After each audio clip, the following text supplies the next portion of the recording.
पांच के पंच में एक बार फिर होंगी 5 बड़ी और अहम खबरें। मैं आपको बताऊंगा कि झारखंड के छात्रों को लेकर क्यों तेजस्वी ने साधी चुप्पी। क्यों तेजस्वी यादव ने राहुल गांधी और अखिलेश यादव को बिहार आने का न्योता दिया है, मैं आपको बताऊंगी। प्रशांत किशोर की 3 महीने में सुमित्रा पवार से 2 बार मुलाकात, क्या खिचड़ी पका रहे हैं पीके, बताऊंगी मैं आपको। मैं आपको बताऊंगा कि बिहार के चर्चित भरत तिवारी एनकाउंटर पर बयान देने वाले प्रशांत किशोर को भरत की ही मां ने क्या चेतावनी दे डाली। आखिरी खबर में मैं आपको बताऊंगी कि पप्पू यादव पर जूता फेंकने वालों का किया गया स्वागत।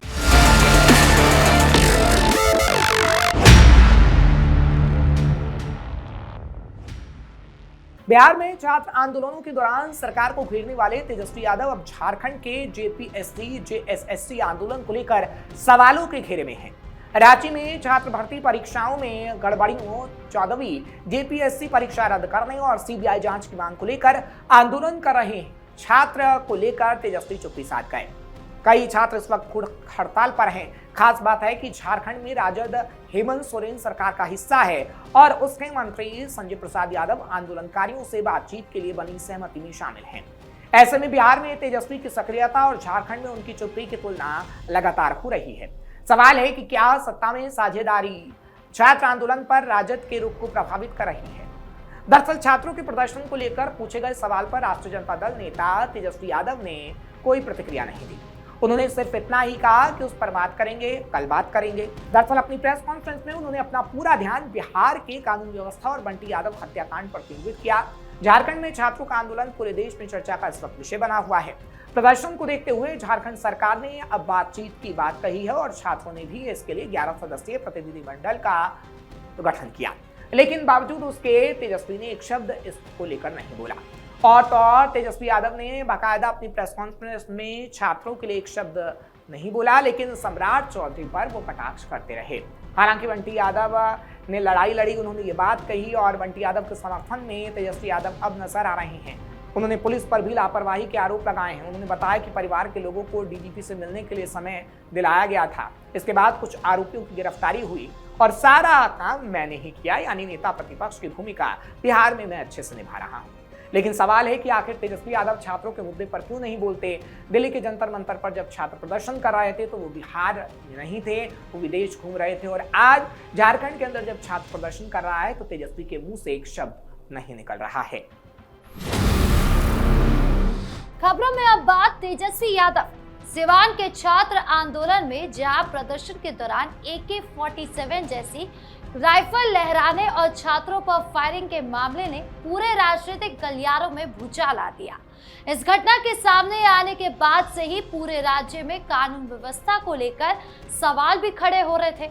इसी सिलसिले को लेकर आरजेडी नेता और नेता प्रतिपक्ष तेजस्वी यादव ने बिहार के डीजीपी से मुलाकात भी की।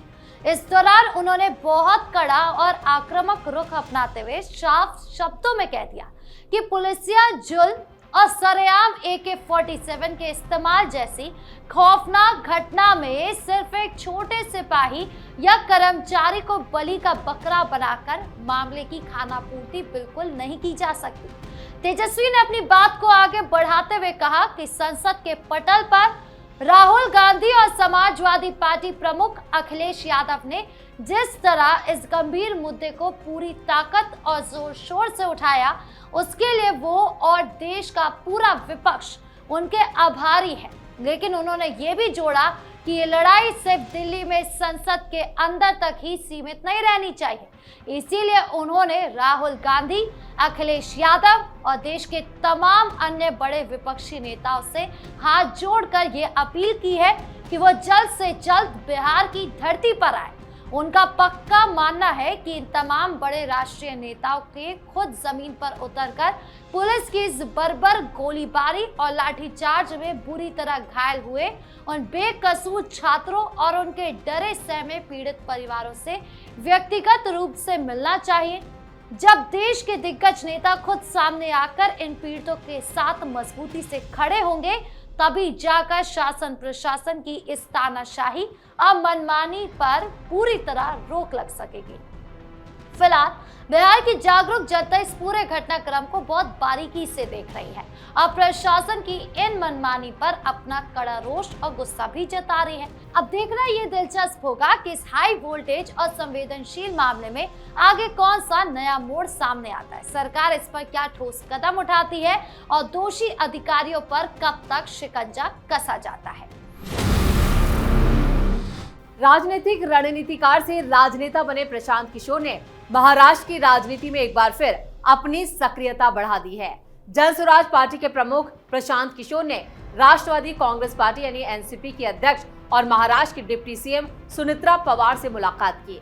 यह बैठक दक्षिण मुंबई के सुनेत्रा पवार के सरकारी आवास देवगिरी में हुई, जिसमें पार्टी संगठन को मजबूत करने और आने वाले राजनीतिक रणनीति को लेकर चर्चा की गई। बताया जा रहा है कि प्रशांत किशोर और सुनेत्रा पवार के बीच ये बैठक करीब 8 घंटे तक चली। बैठक में सुनेत्रा पवार के बेटे और सांसद पार्थ पवार समेत एनसीपी के कई सीनियर नेता मौजूद रहे। एनसीपी प्रवक्ता सूरज चौहान ने बताया कि ये मुलाकात पार्टी के संगठन को दोबारा मजबूत करने और सरकार की विकास योजनाओं को आम जनता तक पहुंचाने की रणनीति पर केंद्रित थे। सूरज चौहान ने उन अटकलों को खारिज कर दिया जिनमें दावा किया जा रहा था कि प्रशांत किशोर ने एनसीपी प्रदेश अध्यक्ष सुनील तटकरे के कामकाज पर सवाल उठाए और उन्हें पद से हटाने की मांग की है। उन्होंने कहा कि बैठक पूरी तरह से आंतरिक संगठनात्मक चर्चा थी, जिसमें पार्टी को मजबूत बनाने के उपायों पर विचार किया गया। वहीं एनसीपी नेता और राज्य की खाद्य और औषधि प्रशासन मंत्री नरहरि जिरवाल ने किसी भी तरह के मतभेद की खबरों से इनकार किया। उन्होंने कहा कि बैठक को लेकर जो बातें सामने आ रही हैं, उनमें कोई सच्चाई नहीं है। प्रशांत किशोर इससे पहले कई बड़े नेताओं के चुनावी अभियानों की रणनीति तैयार कर चुके हैं। उन्होंने प्रधानमंत्री नरेंद्र मोदी, पश्चिम बंगाल के मुख्यमंत्री ममता बनर्जी और दिल्ली के मुख्यमंत्री रहे अरविंद केजरीवाल जैसे नेताओं के चुनावी अभियानों में अहम भूमिका निभाई थी। अब खुद राजनीति में उतरने के बाद किशोर संगठन निर्माण और चुनावी रणनीति पर काम कर रहे हैं। डिप्टी सीएम सुनेत्रा पवार के साथ प्रशांत किशोर की ये दूसरी मुलाकात बताई जा रही है। इससे पहले हुई मुलाकात के बाद पार्थ पवार ने कहा था कि प्रशांत किशोर उनके परिवार के पुराने परिचित हैं। गौरतलब है कि सुनेत्रा पवार के पति और महाराष्ट्र के उस वक्त डिप्टी सीएम रहे अजित पवार की इस साल जनवरी में बारामती में एक विमान दुर्घटना में उनका निधन हो गया था, जिसके बाद सुनेत्रा पवार ने पार्टी की जिम्मेदारी संभाली और अब एनसीपी को नए सिरे से मजबूत करने की कवायद में जुटी हैं। ऐसे में प्रशांत किशोर के साथ उनकी लंबी बैठक को महाराष्ट्र की आने वाली राजनीतिक रणनीति से जोड़कर देखा जा रहा है। लेकिन इसके साथ ही एनडीए में दोनों एनसीपी के विलय को लेकर भी जो हलचल चल रही है, उससे भी इस बैठक को जोड़कर देखा जा रहा है, क्योंकि एनसीपी का विलय अगर एनडीए में होता है तो इसको लेकर प्रशांत किशोर की क्या भूमिका होगी, इसको लेकर भी कई चर्चाएं तेज हैं। एक समय जिस प्रशांत किशोर ने बिहार के चर्चित भरत तिवारी हत्याकांड के बाद उनके परिजनों से मुलाकात की थी, अचानक ऐसा क्या हो गया कि मामला एक बार फिर से सुर्खियों में है। दरअसल इस बार पटना पहुंचकर भरत तिवारी की मां आशा देवी, भाई चंदन तिवारी और सुप्रीम कोर्ट के अधिवक्ता संजीव कुमार ने उन तमाम लोगों को चेतावनी दी जो लोग भरत तिवारी का नाम लेकर राजनीतिक रोटियां सेक रहे हैं। उन्होंने साथ ही इस बात का विरोध भी किया कि उनके परिवार को किसी प्रकार की आर्थिक मदद नहीं, बल्कि केवल इंसाफ चाहिए। परिवार ने विशेष रूप से जन स्वराज के सूत्रधार और बांकीपुर विधायक प्रशांत किशोर के उस बयान पर कड़ी आपत्ति जताई, जिसमें कथित तौर पर कहा गया था कि भरत तिवारी की मां सरकार से 50 लाख रुपए ले चुकी हैं। भरत तिवारी की मां आशा देवी ने प्रशांत किशोर के आरोपों को झूठा और बेबुनियाद बताया है। उन्होंने कहा कि प्रशांत किशोर 15 दिनों के भीतर आरोपों के समर्थन में साक्ष्य प्रस्तुत करें, नहीं तो उनके खिलाफ मानहानि का केस दर्ज किया जाएगा। उन्होंने दावा किया कि मुख्यमंत्री से मुलाकात के बाद मामले में कुछ पॉजिटिव पहल जरूर हुई है, जिसमें जगदीशपुर के एसडीएम को हटाया गया और आरोपी अक्षय कुमार की गिरफ्तारी हुई। आशा देवी ने भी उल्टा प्रशांत किशोर पर आरोप लगाया और कहा कि पहले उनके परिवार को 15 दिनों के भीतर न्याय दिलाने का भरोसा दिया था, लेकिन बाद में अपने वादे से वो पीछे हट गए। उन्होंने कहा कि अब वही व्यक्ति उनके परिवार पर झूठे आरोप लगा रहा है, एक मां की पीड़ा को बढ़ा रहा है। उन्होंने कहा कि प्रशांत किशोर अगर अपने आरोपों पर कायम है तो फिर उनके परिवार के सभी सदस्यों और रिश्तेदारों के बैंक खातों की जांच करा ली जाए। दरअसल भरत तिवारी की मां और परिवार के कुछ अन्य सदस्यों ने हाल ही में मुख्यमंत्री सम्राट चौधरी से मुलाकात की थी। तब आशा देवी ने कहा था कि सम्राट चौधरी से मुलाकात का उद्देश्य किसी प्रकार की आर्थिक सहायता लेना नहीं था, बल्कि भरत तिवारी एनकाउंटर मामले में निष्पक्ष जांच और दोषियों के खिलाफ कार्रवाई की मांग करना था। आपको बता दें, 17 जून को पुलिस ने भरत तिवारी का एनकाउंटर कर दिया था। पुलिस का तब आरोप था कि भरत तिवारी गांव में हथियार लहराने और पुलिस को धमकी देने का काम करता था। पुलिस ने बताया कि आत्मरक्षा में गोली चलाई गई, जिसमें भरत तिवारी की मौत हुई। लेकिन परिवार के लोग और ग्रामीणों ने कहा है कि भरत तिवारी कोई अपराधी नहीं था, बल्कि समाज के लिए काम करता था और भरत तिवारी ने पुलिस के सामने पिस्तौल फेंककर सरेंडर कर दिया था। इसके बावजूद पुलिस ने गोली मार दी। अब तक इस पूरे मामले में एनकाउंटर में शामिल अधिकारियों पर कार्रवाई हो चुकी है। बुलंदशहर में सांसद पप्पू यादव पर जूता फेंकने के आरोपी युवकों को लेकर एक अलग ही तस्वीर सामने आई है। दिल्ली में पप्पू यादव की प्रेस कॉन्फ्रेंस के दौरान जूता फेंके जाने की घटना के बाद आरोपी बताए जा रहे सुमित गिरी और हैप्पी शर्मा के समर्थन में बुलंदशहर में लोगों ने उनका जमकर स्वागत किया है। दैनिक जागरण की एक रिपोर्ट के मुताबिक दोनों के स्वागत में फूल मालाएं पहनाई गई, खुली जिप निकाली गई और ढोल नगाड़े बजाए गए।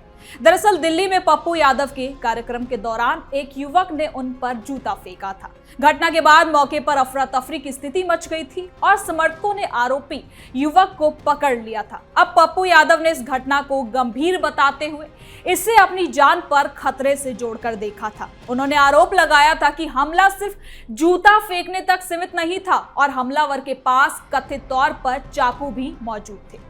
अब इस घटना में बुलंदशहर के युवकों का नाम सामने आने के बाद स्थानीय स्तर पर भी मामला चर्चा में आ गया। रिपोर्ट के मुताबिक आरोपियों के समर्थन में हुए स्वागत ने राजनीतिक और सामाजिक बहस को और ज्यादा तेज कर दिया है। सवाल ये उठ रहा है कि आखिर जिन युवकों पर एक सांसद के कार्यक्रम में हमला करने का आरोप लगा है, उनके समर्थन में इतना बड़ा स्वागत आखिर क्यों किया गया। इसके साथ ही मामले को लेकर पप्पू यादव पहले ही हमले को लेकर गंभीर सवाल उठा चुके हैं। वहीं दूसरी ओर आरोपियों के समर्थकों का रवैया इस पूरे मामले को एक नए राजनीतिक विवाद में बदलता दिखाई देता है। अब नजरें इस बात पर टिकी है कि पुलिस जांच में घटना की पूरी सच्चाई क्या कुछ सामने आती है और आरोपियों की भूमिका को लेकर आगे क्या कुछ कार्रवाई होती है। तो फिलहाल के लिए 5 के पंच में इतना ही। कल फिर 5 बड़ी खबरों के साथ मिलेंगे। आज के लिए इतना ही। देखते रहिए कैपिटल टीवी बिहार।